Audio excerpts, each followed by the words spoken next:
Now, Alex, the Albanese government did have a big win last week, passing a world first social media ban for under 16s. You were one of the few in the coalition to vote against this bill. And this legislation, it's not only harebrained, Alex. Ideologically, it is confused, to say the least. And it comes with a whole bunch of unintended consequences. Tell me, you know this bill better than most. How is a 65-year-old going to establish they're over 16 so they can use Facebook without submitting to digital ID or providing their passport or driver's license to the social media site to identify themselves?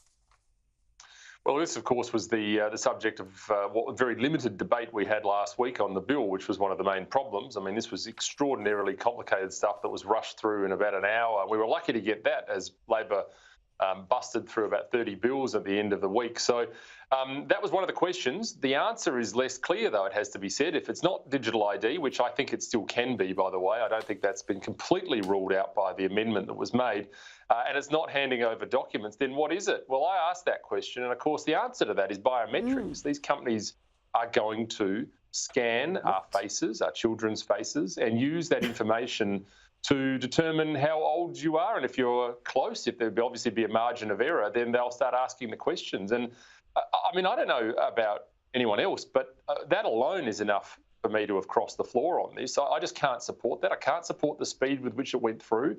We got the bill on a Thursday. It went to a very brief 3-hour Senate hearing on the Monday. The bill came to us on the Tuesday, and it was passed shortly after that. So, I mean, you know, by the way, though, we found time during that week to do all sorts of other things, censure motions and suspending people and,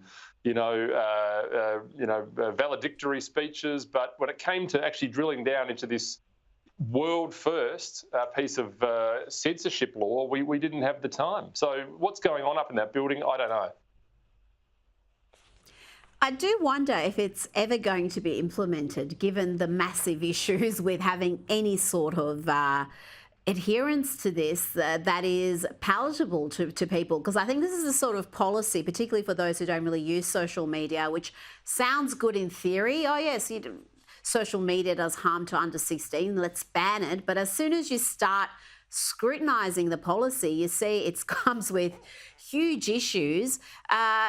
What do you if the coalition wins, the coalition back this, most of the MPs back this, will you be implementing it, and will that mean that you're going to give the Office of the E-Safety Commissioner even more power?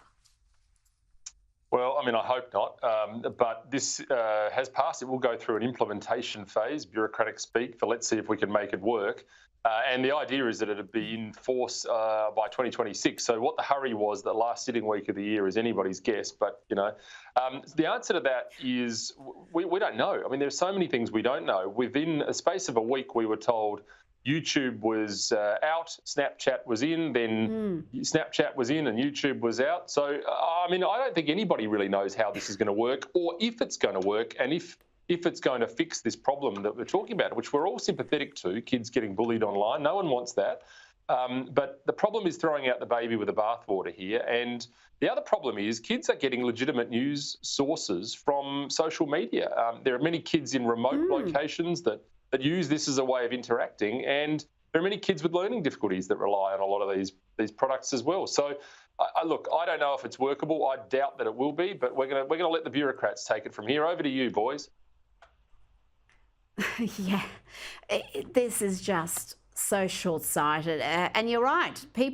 Kids, people of all ages get their news from social media, even if it's coming through a mainstream media network. And I'd much rather kids be watching podcasters on YouTube than, I don't know, exclusively reading The Guardian or the ABC. They probably have a much more nuanced view of the world if they were watching YouTube as opposed to the ABC.